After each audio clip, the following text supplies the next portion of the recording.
아, 나는 맨날 아침마다 퍼즐하는 느낌이 들더라고요. 그러니까 예를 들면 밤에 설거지해서 엎어놓으면 아침에 눈 뜨면 제일 먼저 하는 게 그릇마다 뚜껑 찾아서 여기 넣고 저기 넣고 이 장 넣고 저 아래 박아 놓고 청소는 뭐 일주일에 뭐 두세 번 한다.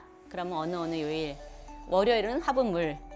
그다음에 목욕탕도 뭐 매번 닦는 건 아니니까 전체적으로 한 번 닦는 거는 어느 요일에 한 번. 뭐 재활용하는 날 딱 정해져 있듯이 그런 식으로 약간 체계화가 돼 있긴 하죠.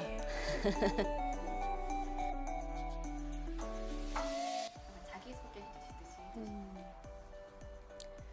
저는 남자애, 여자애 둘을 키우고 있는 가정주부이자 엄마이자 아내고, 제 업무 환경은 대부분의 주부가 그렇듯이 지금 제가 생활하고 있는 이 가족 안에서 다 이루어지는 거고, 업무라 그러면 뭐 주부들을 다 똑같듯이 식구들 밥 먹는 거, 건강 챙기는 거, 뭐 계절 바뀌면 옷 챙겨주고 정리하고 또 때 되면 빨래하고 청소하고, 그게 가정주부의 업무이지 않을까 싶은데요. 저는 이제 옛날에 교직이라는 일을 했던 사람이니까 처음에는 어쩔 수 없는 상황 때문에 주부가 됐고 엄마가 됐고 하는 상황 때문에 일을 관뒀기 때문에, 그리고 또 나이가 젊었기 때문에 아무리 내 아기를 위해서 관두고 거기서 얻는 어떤 행복감이 있어도 젊을 때는 내 인생만 자꾸 도태되는 것 같고, 또 친구들 중에 아직 그만 안 둔 친구들이 있으니까 쟤네들은 뭔가를 위해서 자꾸 미래지향적으로 나가는 것 같은데 나는 늘 반복적인 일상에서 눈 뜨고 자고 눈 뜨고 자고 그냥 어떤 심하게 얘기하면 죽어가는 느낌? 내 개성이나 내 어떤 나만을 위한 꿈 같은 거는 다 묻혀지는 느낌 같은 것 때문에 사실은 약간 처음 직장 간두고 한 몇 달은 심하게 우울증 같은 느낌? 그것도 오긴 왔어요. 근데 그 사람 감정이라는 게 이제 시간이 지나면 또 무뎌지는 것도 있고, 또 시간이 지나면 연륜으로 인해서 이 생각이 깊어지는 것도 있고, 그러다 보니까 이제는 그냥 왜 저들하고 내가 틀리지? 라는 생각은 전혀 없고, 내가 가정에서 어쨌든 중심을 잡고 이렇게 있어 주니까 애들도 집에 들어오면 편해. 우리 집이 최고야. 또 남편도 어디 가봐도 우리 집만큼 편한 데가 없어.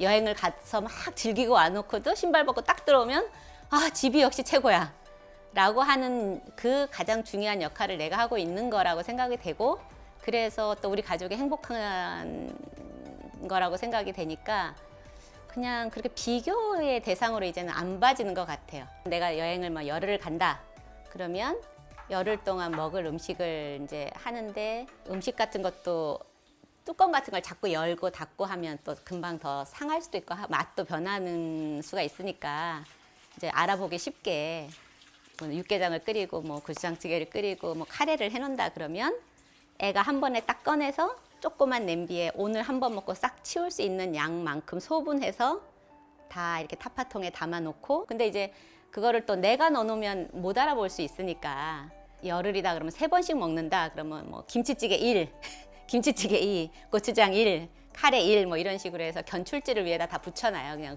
냉장고를 열면 딱 그게 보일 수 있게.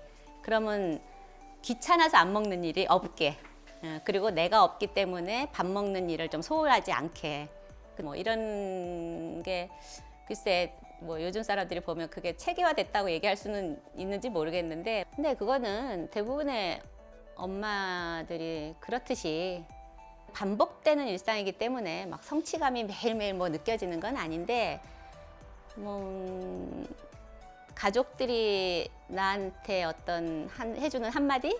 뭐 아들이 만약에 군대 갔을 때 엄마가 해주는 무슨 뭐 멸치볶음이 너무 맛있었다는 생각이 너무 간절하게 들더라. 근데 가서 얘들하고 얘기해 보니까 멸치 볶는 것도 집집마다 다 틀리더래요. 어떤 엄마는 뭐 고추 넣고 볶고 어떤 엄마는 뭐 하는데, 자기는 엄마가 해준 뭐 견과류 넣어서 해줬던 그 멸치가 제일 맛있었어, 이런 거. 돈으로 따질 수 있는 개념이 아니라고 생각이 되는데, 근데 이제 나도 돈으로 따지고 싶을 때가 언제냐면 그 세금 계산할 때. 일한 사람은 자기가 일한 것만큼 성취한 것만큼 그래서 벌어들이는 소득만큼 거기에서 세금이 매겨지잖아요. 근데 가정주부로서 어떤 일을 할 때는 그 뭐 세금 혜택이나 나라가 주는 어떤 제도상의 보장을 받기 위한 걸로는 이게 임금으로서 어느 정도 가치를 인정을 못 받고 있다는 생각은 들어요.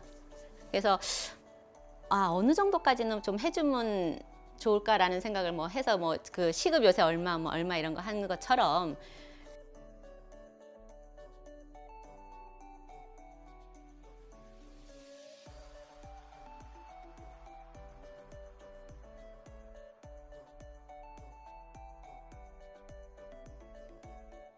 생각해 본 적은 없는데 근데 내가 우리 비행기 타거나 하면 해외여행 할 때 거기 쓰는 난이 있잖아요. 근데 일하는 사람은 뭐 일한다고 쓰거나 학생이라고 쓰는데 근데 우리는 그렇게 특별히 쓰는 말이 없잖아 늘. 그래서 뭐 하우스와이프 뭐 이런 식으로 쓰는데 이게 특별히 뭐라고 불리면 좋을까? 그러니까 쓰는 내가 자신이 없는 거예요. 뭐라고 써야 되는 건지. 언제 영화를 보니까 거기 대체불가 당신이란 영화가 제목이 있더라고요. 그러니까 애들이나 남편이나 이런 사람들한테 대체불가 당신의 역할로서 내가 존재한다고 생각하는 거지 팁의 굉장히 많은 부분은 절약과 연관되는 게 많고 예를 들면 우리 딸 같은 경우에 매일 팩해요. 팩하고 나서 이 띈 그 천 같은 그 종이 같은 그게 처음에는 이제 너무 이렇게 젖어 있지만 살짝 마르면 그걸로 이런데 먼지 닦으면 되게 좋아요. 이게 먼지를 굉장히 얘가 잘 흡수해. 그래서 내가 우리 딸이 이렇게 한 번씩 그거 놔두면 다음 날 이런 데 이렇게 내가 닦고 다니거든. 그러니까 그런 거. 뭐 아니면 뭐 야채들 다듬다 보면 이렇게 윗부분 같은 게 나오잖아. 그러니까 양파도 좋은 쪽만 쓰지만 끝 부분 좀 이 제일 가생이 부분은 조금 이렇게 썰어놓게 모양이 이상한 부분들이 있거든. 파를 다듬다 보면 음식에 써주면 좋겠지만 음식에는 못 쓰고 이렇게 뺏겨내다 씹으면서 벗겨내다 보면은 버리기 아까운 부분들이 있어요. 그런 것들을 일단 씻어서 나는 이렇게 다 소분을 해요. 다 소분을 해서 일회용 그 지퍼백 같은 데다가 다 이렇게 모아놔요. 그래서 이렇게 그 삼시세끼 보니까 그 염정아 씨도 그렇게 하던데 음식을 할 때 나는 모든 베이스를 국물 베이스를 다 그 멸치 국물 같은 그 소스를 내거든요. 그러니까 그 소스 끓일 때 멸치랑 그런 거 넣을 때 아까 얘기한 그런 야채 끝부분 같은 거 소분해 놓은 걸 다 넣어. 그래서 같이 끓이고 뭐 이러는 거. 맥주 남았는데 왜 손님 와서 먹었는데 버리기 그런데 꼭 남는 술들 있잖아. 근데 맥주가 이런데 가스레인지나 이런 기름때 굉장히 잘 져요. 그러니까 그런 거 쓴다고 막아놓고 병에 담아놓고 쓰고 뭐 소주나 뭐 이런 건 또 뭐 레몬도 뭐 할 때 쓰잖아. 그럼 그 레몬 껍데기나 소주 넣어서 이렇게 놔뒀다가 나중에 그 액체로 냉장고 같은 거 닦으면 또 되게 좋거든요. 뭐 그런 거.